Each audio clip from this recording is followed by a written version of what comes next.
Alright guys, so I am very happy to be joined right now by Mike Prysner, who honestly on my channel probably doesn't need much of an introduction to many of my viewers, but obviously a very dedicated and outspoken anti-war advocate here in the United States who is going to join to give us his thoughts on what is currently going on in Israel and Palestine right now. So welcome to the show, Mike. How's everything going? Doing awesome. Thanks for having me. Great. So I just wanted to start off here. So if you could give my channel viewers a perspective here, real quick, on how you view Israel and Gaza and the West Bank prior to the October 7th, Hamas attack into southern Israel. How would you sort of characterize that relationship between the state of Israel and Palestinians living in this region?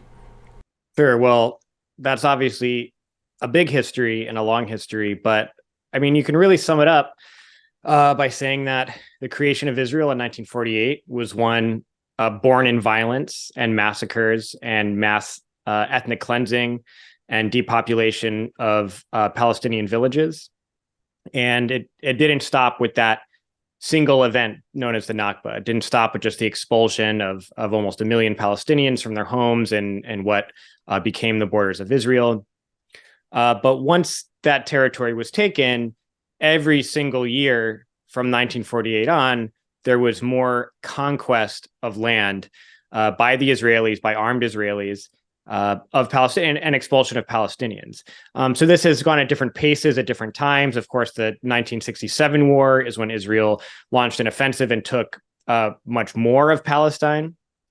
And even since then, it's become more and more atomized. And so I think the important thing to understand is it's always been a history of conquest and ethnic cleansing and the use by the Israelis of violence to make people flee their villages. And this has taken place when there has been no armed resistance, when there has been no resistance at all, when there has been peaceful resistance, and when there has been various forms of armed resistance. It doesn't change what the Israelis do to the Palestinians, except, when there's armed resistance, they can't take as much land as they would like because there's armed resistance there. So really the goal, and Israel is very vocal about this, Israeli officials, community leaders, military leaders, they want to take all the land. And that's really the essence of the project. It is a settler colonial project, just like the colonization of America here was. There is a belief that there's a divine right to the land and that people who are living there should be kicked off by any means necessary so that the God's will can be done and they can live and colonize the land. And so that's really been the story. I think the past like 20 years or so, the Israelis used to occupy Gaza. So they occupied Gaza until 2005. I mean, they occupy it now, but differently, just encircling it. So prior to 2005, Israel was in Gaza. And if you lived in Gaza, you could not drive more than a mile without hitting a checkpoint, being harassed at a checkpoint, possibly being shot at a checkpoint. All of your daily life was completely controlled. And, it was armed resistance that forced out the Israelis. And then so they imposed a different kind of occupation where they just surrounded them and tortured them. Whereas the West Bank for the past 20 years, and in the West Bank in particular, there has been, ever since the end of the Second Intifada uprising, there's been mostly nonviolent resistance. Of course, there's armed resistance in many areas, especially refugee camps, which is completely necessary self-defense because of what the Israelis do regularly.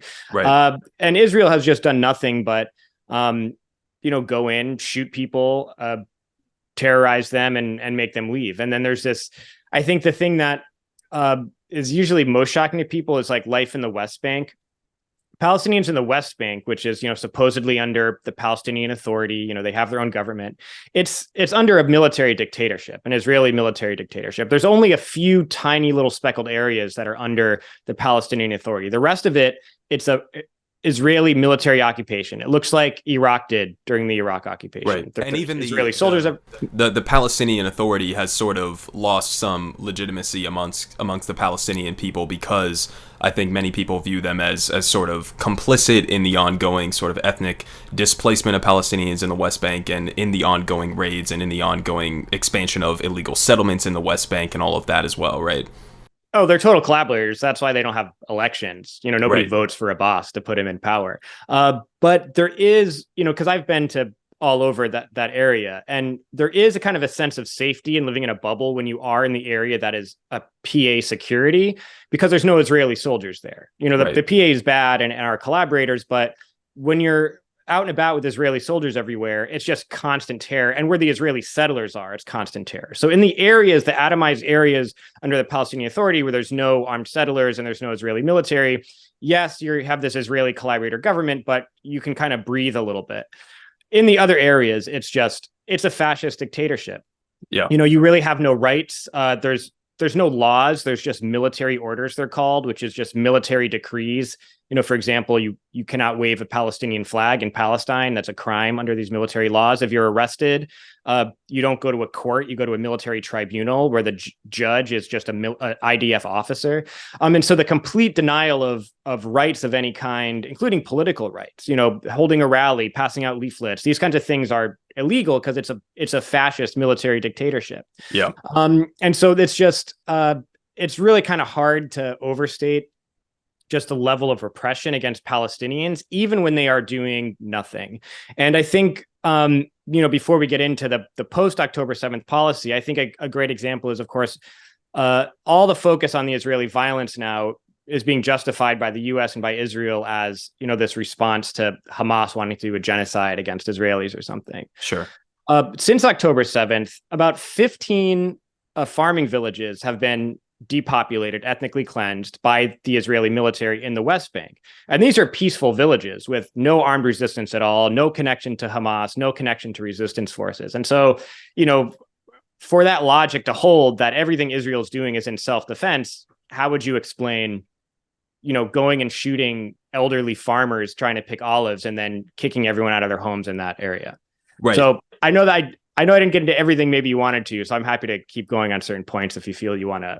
No, that's great so far. I think that what you just touched on at the end there, I think is also important for people to understand, right? Because there is a lot of talk right now about how this is a war between Hamas and between Israel and stuff, and so I think the West Bank is maybe a good perspective to give people, where it's like, okay, this is not under Hamas leadership. This is, as you just pointed out there, in many cases we've seen instances of Palestinians who are going out to pick, olives, and they're brutally, terrorized by IDF-backed settlers in many instances, and you have Israeli government complicity in those circumstances. But if you could just give people a perspective of what it's like, sort of in the broader context, because there's a lot of talk right now about Benjamin Netanyahu and his coalition that he's put together here with guys like Bezalel Smotrich and guys like Itamar Ben-Gvir, and this is the most far-right government in Israel's history, which I think to a large extent is probably true, and they've been very aggressive in expanding these settlements into the West Bank. And if you could give people a perspective just to make it so it's not just, this is not just condensed to Benjamin Netanyahu's government right now, that this is sort of a broader project of a slow rolling ethnic cleansing of the Palestinian people broadly in this region that sort of ties into more of the Zionist project as a whole, rather than just this instance of a far right government under Benjamin Netanyahu right now. Yeah. So, to preface that, yes, I'll give that zoomed out view, but, just one example of my experience on the ground of a zoomed in view of just how kind of prevalent harassment and just terrorism on Palestinians is on a daily basis. The first day I got to the West Bank, I literally got to the airport, took a car into the West Bank. As soon as we got there, our host said, this farmer was just shot by the Israeli military. So we went to go to the home of the family.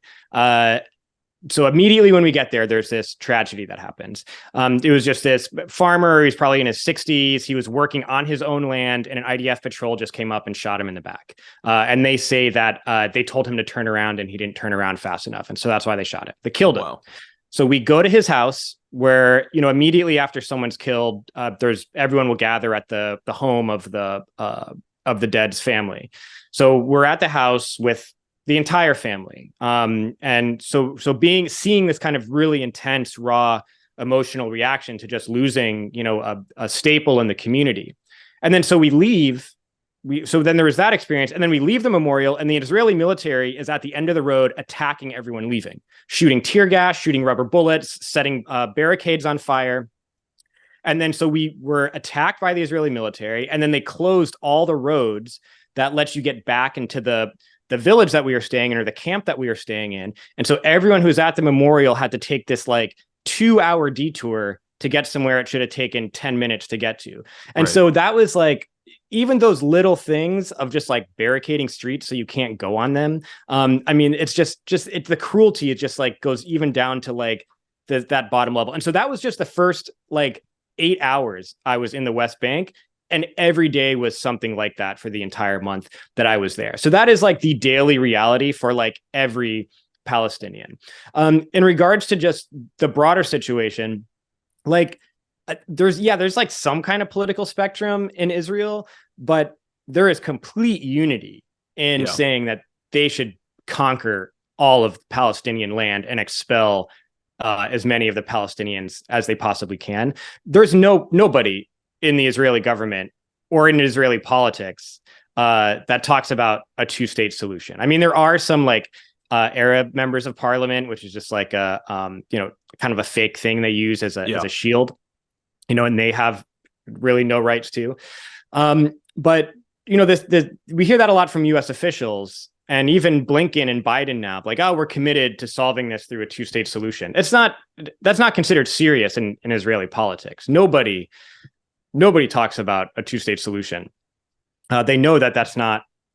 You would be run out of the country if you went on TV and tried to say that it should be a two-state solution. So is that sort of like, because I think that, I've talked about on my channel before, previous statements from guys like Benjamin Netanyahu, who have just like full-throatedly admitted, okay, we're going to, prop up Hamas in Gaza and help them and aid them as sort of like a cudgel, as a wedge, to use them as a way to say, well, look at these radical terrorists over here in Gaza, we could never possibly negotiate any sort of peace with them, and using them as a wedge against the possibility of a two-state solution. So, I mean, obviously that's not isolated to somebody like Benjamin Netanyahu, but I think it's important for people to understand that this goes, much broader than that. That this is a deeper history here, where, regardless of Benjamin Netanyahu being in power or not, this is sort of just part of this settler colonial project that does intend to take over the entirety of this region, right?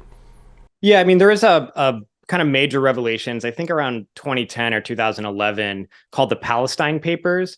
And it was kind of leaked negotiations between Abbas and the Palestinian Authority and the Israelis for a two-state solution. And the reason it was controversial is because it showed that Abbas basically offered up every possible concession in exchange for some kind of two-state solution, like an atomized state with no military. And it was really just, Palestinians would never have accepted it because it was like so outrageous, like all of the concessions that he offered, and Israel just like laughed at it. So it was like they couldn't offer anything more. And it's like there's literally, they offered everything possible short of just saying we will evacuate the country into Jordan or something and then just let you have it. I mean, that's really the only thing that Israel would accept in a negotiation at this point. And so, yeah, I mean, it's just I think that the political spectrum is more about like how you go about doing it. And so the right wing of Netanyahu are the settler leaders and things, the ones that are very open, like, we should not be ashamed. We should go conquer the fucking land. Like, we should go shoot people, kick them out now. Like, now is our chance. Where Netanyahu has kind of played this game where, because these settlements that are in the West Bank are considered illegal by international law, and many of them are considered illegal under Israeli law also. Yeah. And so Netanyahu like promised, like, in the Obama eras and stuff, he was like, okay, we are going to stop the expansion of these illegal settlements. And then the government completely turns a blind eye, they know that they're happening, and they just say, oh, well, we don't know that that's happening. But then the military goes and helps them set up the settlement. So like once you go, if any settler, if you want to be a settler from New York City or whatever, all you got to do is you got to drive into the West Bank, find a piece of land in a Palestinian village. They usually go to like a hill. They usually just climb a hill in a Palestinian village and drag like an RV trailer up there or a little module trailer. Once that trailer's there, the IDF has a responsibility to provide security for that settler. So if you're just a random settler family, go and find a hilltop in a random Palestinian village. As soon as you put that there, then the Israeli military comes, sets up a base for security, runs power to your trailer, runs water to your trailer, creates a road to your trailer that only settlers can drive on. And then that's how settlements start. Like, it's really as simple as one of these fanatics saying, hey, we got some money to start up a project. Let's get a couple guys together. Let's go into this village and set up a little camp. And then the military and the government will come and support it and help it grow. So that's what Palestinians are dealing with. And in large part, the Palestinians, when the settlers come, they're not doing anything to them. They're just trying to resist through whatever kind of meager legal means that they have. You know, like there's some ways that they could get around just being just violently ethnically cleansed, because the liberal left-wing Netanyahu government doesn't just give the authority as, okay, just go wipe everyone out. So they have to kind of play this legal game of like serving demolition orders to the families before they can kick them out of their house and things like that. But since October 7th, I mean, they see the opportunity. Okay, now we have the political capital and the sympathy internationally in the moment to be able to just go and do what we've always wanted to do. So the violence you're seeing in Gaza now, and the violence in the West Bank, which is extreme, you know, dozens, perhaps ethnically cleansed villages, almost 200 people killed, a large number of them children, and settlers doing these like extremist attacks and things like that. That's what they're always doing, but on a smaller scale. And now they're like, okay, we have the opportunity to ramp it up, and they're taking full advantage of that opportunity. We saw massive protests, obviously, that were, you know, I think impactful and yet unsuccessful in terms of preventing the U.S. invasion of Iraq. And, you know, we saw protests against the Vietnam War and all the rest of that. What do you think is a difference now? Because, I mean, I see it personally amongst my generation. You know, I'm 24 years old, and I see sort of a backlash from, I actually just today saw a video or a leaked call, I think, of Jonathan Greenblatt of the ADL, who is coming out and freaking out about TikTok. And, you know, I've seen other Republican politicians who have come out and said, oh, these young people are being subjected to like CCP, pro-Hamas, you know, propaganda on TikTok or something like that. What do you think is the difference between, you know, what is happening right now in these protest movements? I was personally able to go out to the massive protest here in Washington, D.C. last week, and I was interviewing people on the ground, and it was nothing but love and solidarity from everybody who I interviewed and talked to there. And so, like, what do you think is the difference between this kind of a moment now versus, you know, previous anti-war protests in history? Why do you think that this is taking such more of a hold on the younger demographics in this country, especially right now? Sure. Well, of course, there's a lot of reasons.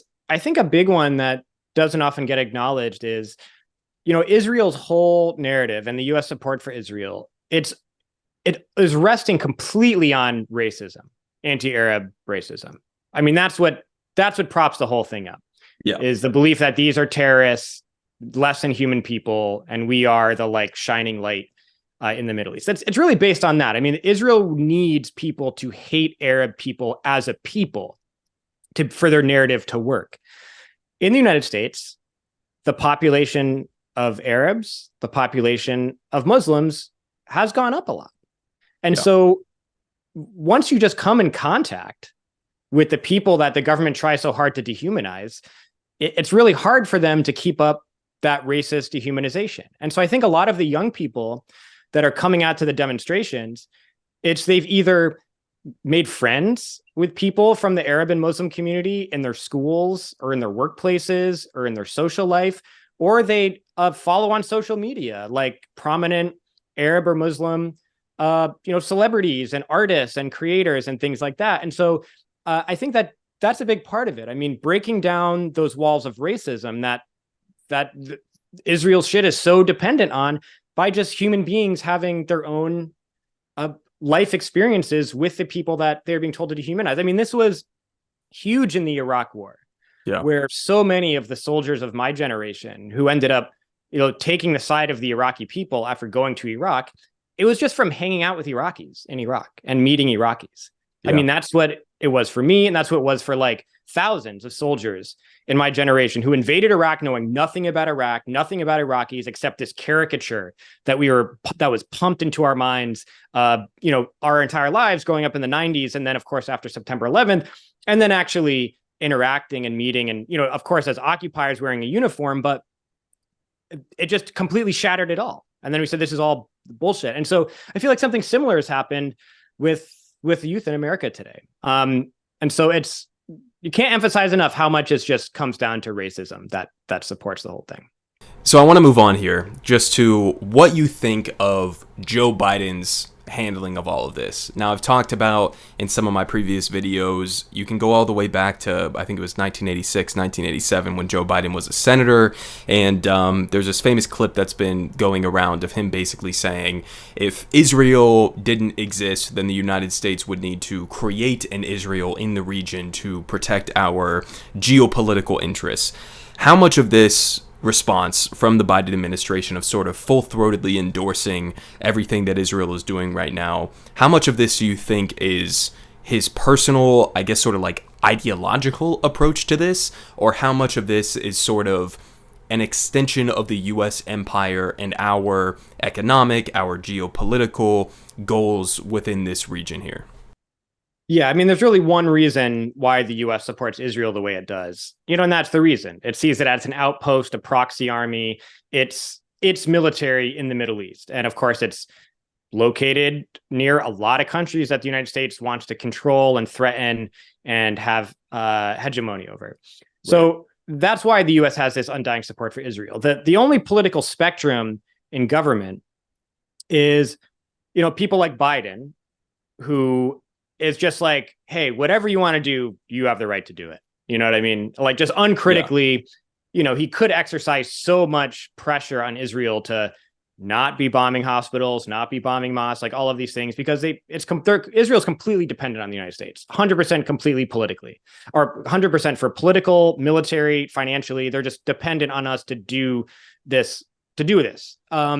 So they could exercise. Biden has tons of power over Israel and chooses, not to exercise it.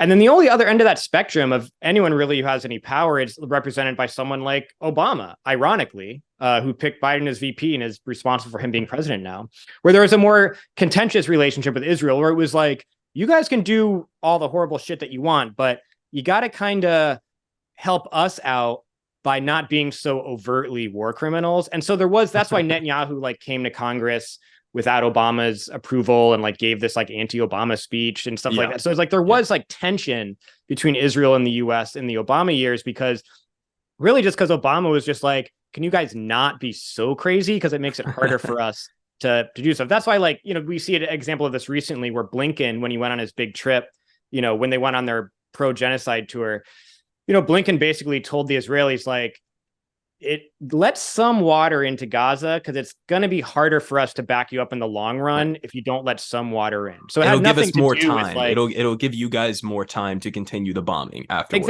Exactly. And so that's the kind of political spectrum in government. And so, yeah, it's great that there's a small handful of people in Congress who are calling for a ceasefire, a tiny minority when most voters support it. But even all of them, with the exception of maybe one or two, they still don't want to free Palestine. I mean, maybe two of them do. But even if they achieve, even if they achieve the ceasefire, that would be an incredible reform to happen in the immediate, that's what Palestinians need right now, is a ceasefire. But you're not solving the underlying issues, right? Yeah, right. Yeah. So it's the US government is completely, because of the role, because we're an imperialist country. The United States is based on being this big, massive military empire, being the biggest economy in the world by having the biggest military in the world and controlling it all through threat of violence or direct violence. And Israel's an important part of that. And so that's really, as long as we're an imperialist capitalist country, it's going to be very hard to, prevent this kind of thing from happening again. And that's not to say that Palestinians can't win liberation while the U.S. is still this big empire, but that's a huge barrier to it. And so for Americans, it's of course, fighting now for a ceasefire, but to continue to raise not just the cause for a free Palestine, but what's really at the root of it. It's this unspoken reality that the U.S. is just this military empire that tries to force the world to do what it wants through its just sheer size and ability to do violence, and its proxies, just to hold up this system where, it's we don't dominate the world with the military so Americans can have a high standard of living. It's so like a 0.1% of the population can have a high standard of living, and American CEOs and board of directors and shareholders can increase their profits. I mean, that's really what it's all about. And so it really comes down again to this, the system that we live under that enables such horrors and atrocities to take place. 100%. So I want to finish off with this here. What do you think, from your perspective, is the lasting solution here? Is the lasting peace here? Right? Obviously, the Joe Biden administration is still sort of like pretend posturing as if they believe in a two-state solution, even though the Israeli government has absolutely no interest in that whatsoever. What do you think is the actual solution here? Like, let's imagine we had some sort of like a dream president in place who was willing to apply or use the levers of pressure that they have at their disposal right now.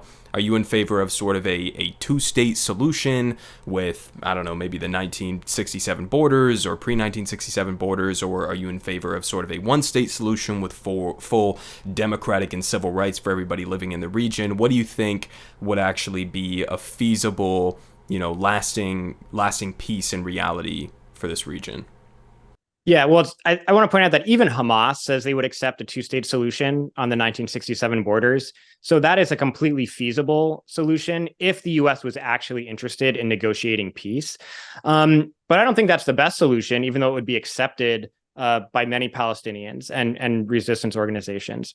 I think the best thing that a U.S. president could do is cut off all military aid and financial support to Israel, because then they would be in a position to need to make concessions to have some kind of peaceful negotiation with Palestinians. I think a one-state solution where everyone has equal democratic rights is the best solution. And I think that the best example of that, people say, oh, well, that would be completely impossible. There would be a lot of Israelis who are just completely infected with racism that probably would want to leave the country if they tried to have one democratic, completely equal state. But I think it's important to remember that Israeli hostage, the old woman who was released by Hamas, and in that video, she shook one of the Hamas members' hand and said shalom, and then gave a press conference saying that they were treated well. That woman's a peace activist in this settlement and works to get aid into Gaza. She wouldn't want to leave. There are people that could live peacefully with Palestinians on the Israeli side. All the Palestinians I met would happily live in peace with Jewish Israelis. And traveling the West Bank and talking to a lot of Palestinians that are in villages with settlements that are trying to take over the villages, and Palestinians who have been victims of horrible settler terror attacks. Every single one I talked to expressed a willingness to live in peace with Israelis. I mean, all of them. I mean, even ones who were like, I met a guy who had like the last house in a village that was being taken over by settlers. And I'll never forget, he's like, I don't care if they move here. He's like, look around, there's plenty of land. He's like, why didn't he just move over there? Why did he have to move directly above my house and throw rocks at my house every day and Molotov cocktails at my house every day? So Palestinians are capable and willing to live in peace with equal rights and a democracy. It's the Israelis that are in large part, genocidal and don't want that to happen. Yeah. But, I think if they're, if you made it one state, if you took out the occupation, the means to have a military occupation, which is, U.S. support and financing and weapons and all of that stuff, I think, that's the most just solution. That said, there's Palestinians who would accept a two-state solution, but that's not up to us. That's up to them, because they're the people that have had this happen to them. They're the ones who are colonized, and I think they're the ones who choose the outcome of their oppression. So yeah, I mean, I think that's a one secular democratic state is just not unfeasible at all, and it's truly the right thing to do. Yeah, I 100% agree. That's always been my position, and I think that's a good perspective, especially since you've had direct experience in this region and interacting with people on the ground. Because I think that there are a lot of Americans, unfortunately, who sort of view this issue in a black and white way, and they think that, Palestinians are a monolith, and that, there's no way that lasting peace could be achieved. But I mean, as you just pointed out there are plenty of people, even people who have been subjected to incredible amounts of generational trauma and violence, that still are willing and capable of, living in peace with, with the people who are even, occupying them and surrounding them right now. And so I think that that's a good perspective to finish off on there. So yeah, I think that this is an issue that obviously I'm going to continue covering on my channel. I appreciate all of the work that you guys do, you and Abby and the Empire Files, and your advocacy and all of that. I think it's incredibly important, and it's unfortunate that in the mainstream media we don't necessarily have many voices like you guys who are experienced in this, who have seen it directly in terms of what's happening on the ground. And so I think your voice is very valuable, and I appreciate you coming on my channel and giving everybody your perspective. And with that being said, I'll let you go, but if you have anything else that you want to mention, or you want to add to this, or you want to plug or anything like that, then go ahead. Yeah, I want to plug, keep going to the protests. Everyone keep going. It's like they are working. The heat is on the government. It's very hard for them to withstand it. They do not get tired. Keep going to every demonstration you see. Go to the ones that are escalating things. I mean, just keep going, because that's what Palestinians need right now. And don't think that it's not effective, because it absolutely is. And the White House is in a panic now over it. Right. Biden's not able to go anywhere. He tried to go to San Francisco, and they shut down the Golden Gate Bridge and disrupted the whole city. He tried to kick off his re-election campaign by going to the Midwest and farms, and got disrupted at these speeches. I mean, this is what needs to happen. Small actions are significant. Big actions are significant and need to be bigger. And everyone is playing a role in that. If you haven't been to one of the demonstrations yet, there's going to be one near you very soon. So find out where it is and go join it, and don't stop going. Yeah, so with that being said, of course, I've mentioned this link before on my channel. It's Ceasefire Today.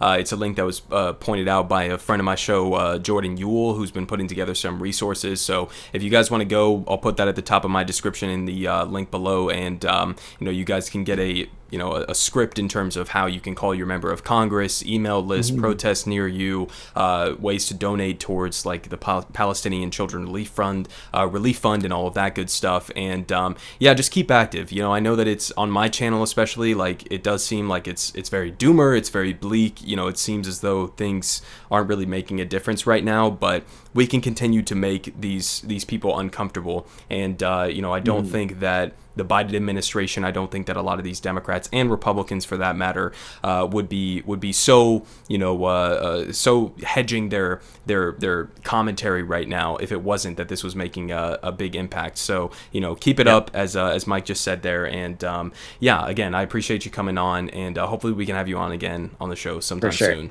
Sweet, thanks. Yeah.